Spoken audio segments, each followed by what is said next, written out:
Hello and welcome to episode 17 of our motor glider restoration. This episode is a little bit shorter than the previous ones because we started sanding the wings. To spare you watching hours and hours of sanding, this will all happen at a very high speed. There will also be a bit of a delay in the future motor glider episodes for a reason that I will explain in the end of the video. But don't worry, because this will all allow much better progress in the future. The motor cowling that came with the plane is quite dirty on the inside. This of course does not look very nice, so we will clean it. We mostly did this by sandblasting it with soda. But how it looks is not the main reason for cleaning the cowling. If something is wrong with the engine, for example we have a small oil leak, we will spot this much earlier if the inside of the cowling is nice and clean. One of the reasons it got so dirty is that the inside is rough fiberglass. We will paint the inside to make it smooth.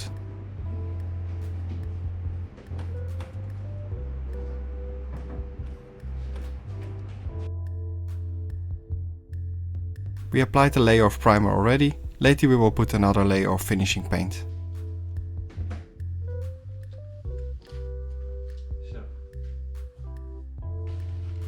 The bottom half of the cowling had a repair at some point, probably caused by a snap belt to the generator. This repair was done with quite thick layers of some kind of polyester resin. By the grooves in the resin it was clear that the pulley was running against it, so we decided to sand it away until we found the first layer of glass fiber.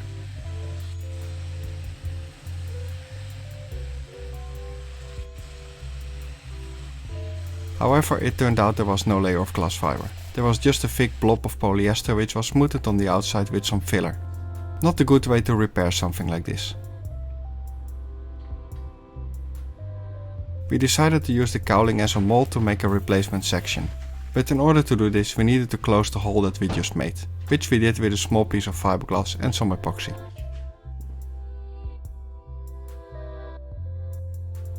We then decided to use some paint to smoothen the surface of the part that we want to make a mold of, basically to supply a good surface for the mold release, and to make sure it does not adhere to the cowling in small cracks. But as it turned out, the repair was done with some pieces of foam which reacted with the paint. This meant we now had an even rougher surface than before. We decided to smoothen the surface with epoxy with micro balloons, something that will not react with the mold release. Once this was dry we sanded it in shape. We will use it later to make a mold.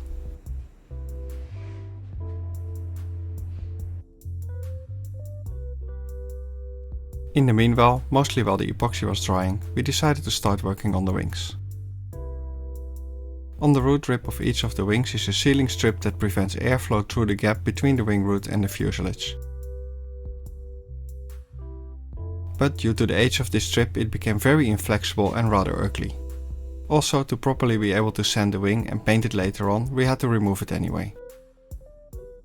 The strip is held in place with some plastic fasteners which over time became very brittle. It was virtually impossible to remove them intact, except for those on the underside of the wing which have seen much less UV light.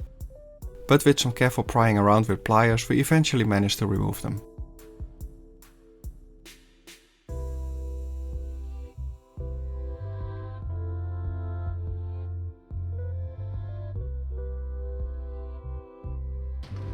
Some of the really stubborn fasteners required the center to be drilled out in order to be able to get them out.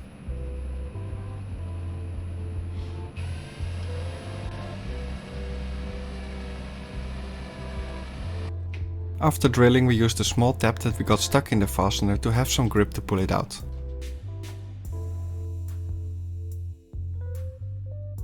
Of course we had to do this for both wings, but by then we had a bit of practice. And better pliers. So with the help of a bit of editing this went very smoothly.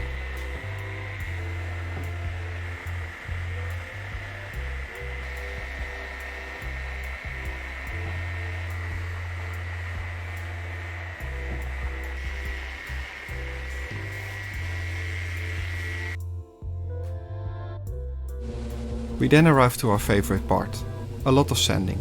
Well, not really. We used the same sanding pads as we did in earlier episodes, as they seem to work well for us. We both started on one side of the wing and worked together to the middle, eventually meeting up. Since watching people very slowly sand a large wing might be a bit boring, so here's a small montage at 20 times speed. Our goal for this round of sanding, with rather coarse sandpaper, was to sand until the last layer of filler before we reached the wood.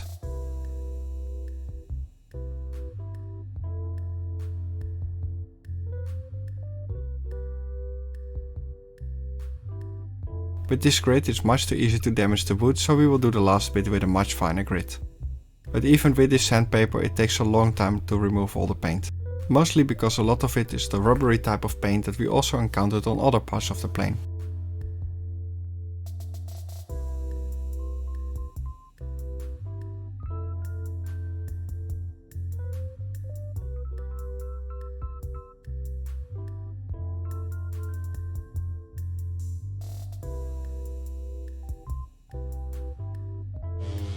Just a small reminder of how fast the sanding is actually going, so that you don't think it really goes this easy.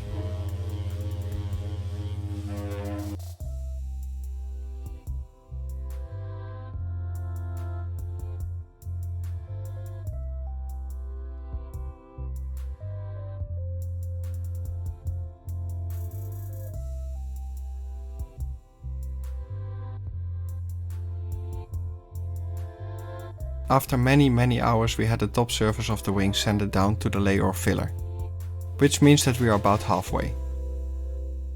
But with the grubby paint removed, the wings already look a lot fresher. Anyway, time to sand the bottom. Funny enough, the bottom went a lot easier. It looks like a different paint was applied here, or that the top received an extra layer with different paint at some point.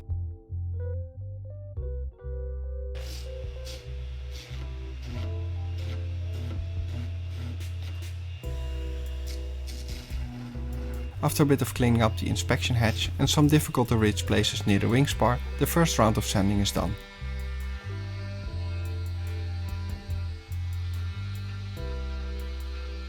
The next step is to basically sand until we only have wood left.